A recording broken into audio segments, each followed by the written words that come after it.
हरे Krishna friends. दोस्तों, आप harmonium या कीबोर्ड बजाने में मास्टर होना चाहते हो? बहुत इजी है। जो आमतौर पे लोगों को लगता है कि हारमोनियम या कीबोर्ड बजाने में मास्टर होना बहुत डिफिकल्ट है, बिल्कुल नहीं। मैं जो आपको टिप्स दे रहा हूं, ऐसी प्रैक्टिस कीजिए।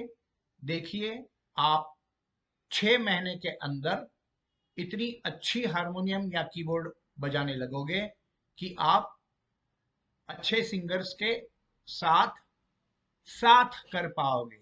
साथ कर पाना यानी वो नोटेशन नहीं होते हुए भी कानों से सुनकर जो गाया जा रहा है वो बजा पाना। ये टिप्स जानकर वैसे प्रैक्टिस कीजिए, तब आप मास्टर हारमोनियम प्लेयर बन पाओगे 6 महीने में। हारमोनियम या कीबोर्ड बजा पाना is the foundation of music. आपको हारमोनियम या कीबोर्ड सही समझ में आ गया तो समझ लीजिए आपको म्यूजिक के सारे इंस्ट्रूमेंट्स बजाना आसान हो जाएगा। फिर आती है बात स्पेशलाइजेशन की। वो आपको बांसुरी में स्पेशलाइजेशन करना है, या वायलिन में करना है, या मैंडोलिन में करना है। ये जितने भी संगीत के वाद्य हैं उसमें जो साउंड फ्रीक्वेंसीज, ध्वनि कंपन है, स्वर है, ये सब में सेम स्वर लगते हैं, और सब में ये स्वरों के बीच का जो डिस्टेंस है वो भी सेम रहता है। ये शुद्ध स्वर में स्वर बजाना आसान इसलिए होता है कि एक नियम याद रखना रहता है। वो हिंदुस्तानी नियम है, ग म और नी सा, ये दोनों स्वर हमेशा सट के लगते हैं, यानी उनके बीच में दूसरा कोई स्वर नहीं बचता। ग म और नी सा, दूसरे सारे स्वरों के बीच में आधा स्वर पड़ता है जो विकृत स्वर होता है, और इंग्लिश पद्धति में इसे याद रखना, ये याद रखकर 1 1 हाफ 1 1 1 हाफ, यानी 1 step 1 step, half step 1 step 1 step, 1 step, half step. तो आगे मैं हारमोनियम पे आपको दिखा रहा हूं, ये 2 सप्तक बजा करके। और ये 2 सप्तक मैं 8 पट्टियों में, यानी 8 स्केल्स में बजाऊंगा। ये करना बहुत जरूरी है। आप जब ये 8 स्केल्स की 2 सप्तकों पर प्रैक्टिस करोगे, वो शुद्ध स्वर पहले, फिर विकृत स्वर,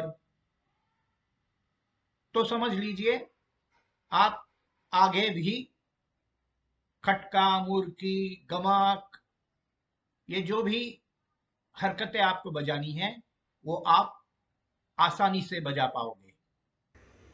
आज ये सीखेंगे ये 8 पट्टियों में 2 सप्तक स्वर कैसे बजाते हैं।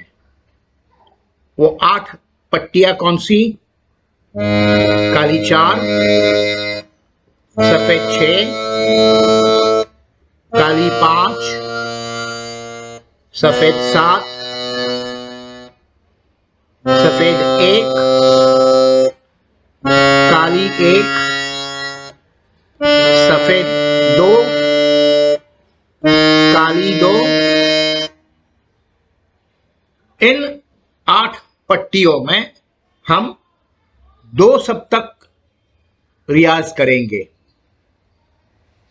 वो 2 सप्तक की रियाज इसलिए करनी होती है क्योंकि अक्सर ये मेरा अनुभव है कि गाने जब बजाते हैं तब ऐसी प्रैक्टिस अगर नहीं हुई हो तो ये तार सप्तक के जो स्वर है वो बजाने में कठिनाई महसूस होती है। तार सप्तक के स्वरों के प्लेसमेंट्स कहाँ है ये ही पता नहीं होता। वो प्लेसमेंट्स भी वही हैं जहां पे मध्य सप्तक के स्वर है। ये मध्य सप्तक का सा है तो ये तार सप्तक का सा है, तार सप्तक 1। ये है तार सप्तक 2 सा, यानी काली 4 को अगर सा पकड़ते हैं तो चलिए पहले काली 4 में ये 2 सप्तक मैं बजा लेता हूं। आप मेरी फिंगर्स देखिए, मेरी फिंगर्स कोई भी फिंगर एक के ऊपर एक यूं कभी चढ़ती नहीं, और बिल्कुल जिस सीक्वेंस में निसर्ग ने ये उंगलियां रखी है उसी सीक्वेंस से यूं ऊपर की तरफ जाना होता है या नीचे की तरफ आना होता है। यह है काली 4 पट्टी जी शार्प।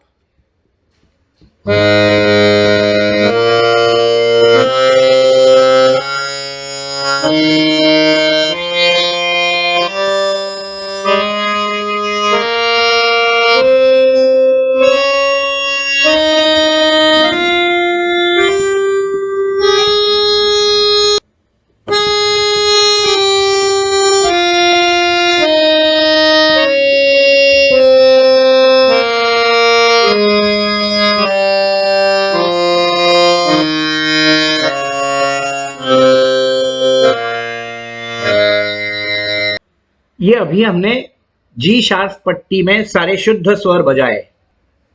अभी आधा स्वर बढ़ाएंगे, हाफ स्टेप ऊपर, यानी सफेद 6 ए स्केल। ए स्केल में सब शुद्ध स्वर बजेंगे।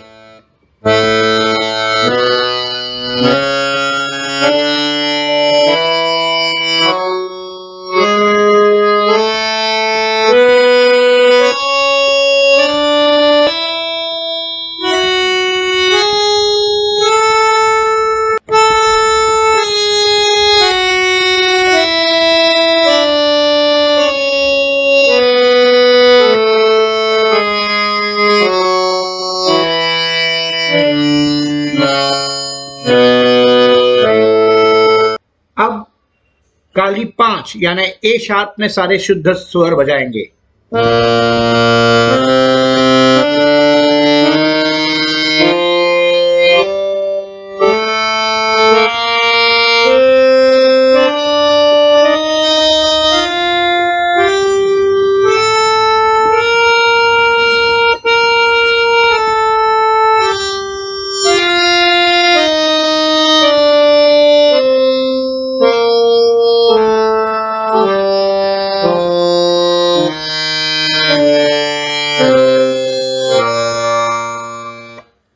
अब सफेद 7 में यानी बी स्केल में सारे शुद्ध स्वर बजाएंगे।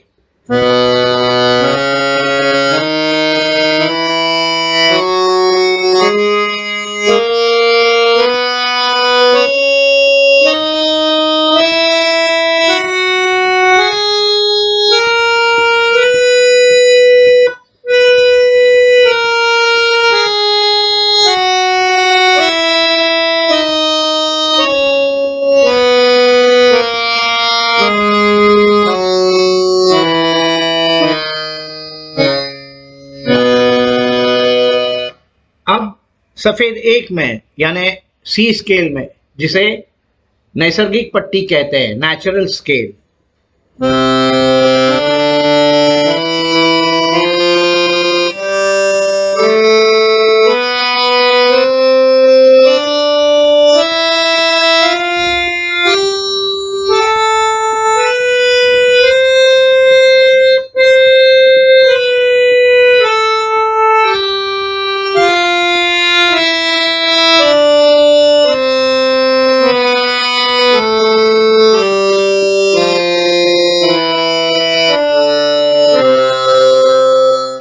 अब काली 1 पट्टी यानी सी शार्प स्केल में बजाएंगे।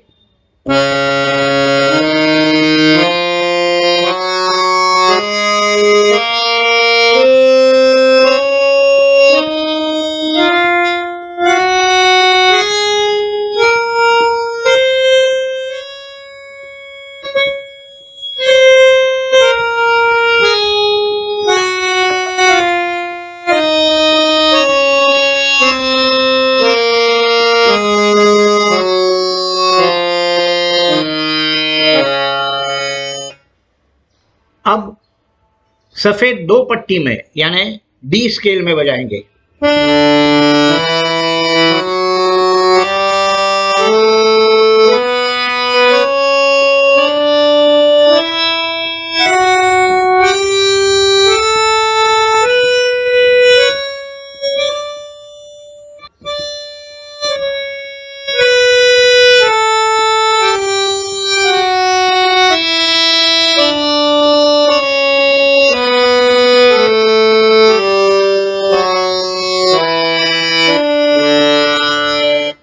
अब काली 2 पट्टी यानी डी शार्प में बजाएंगे।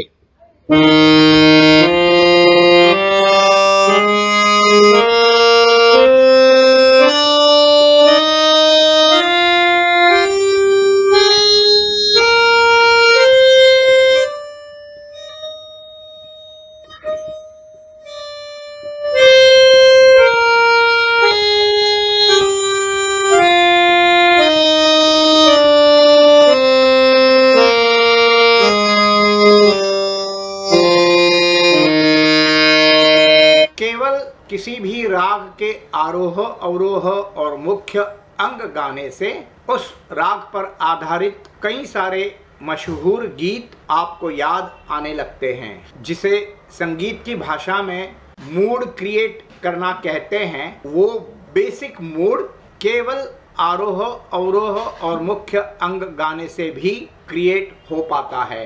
तो आप अनुभव कीजिए, मैंने जैसे इस राग के आरोह अवरोह और मुख्य अंग को गाया है, आप मेरी नकल करने की कोशिश कीजिए जब आपको वो राउंड दी जाती है।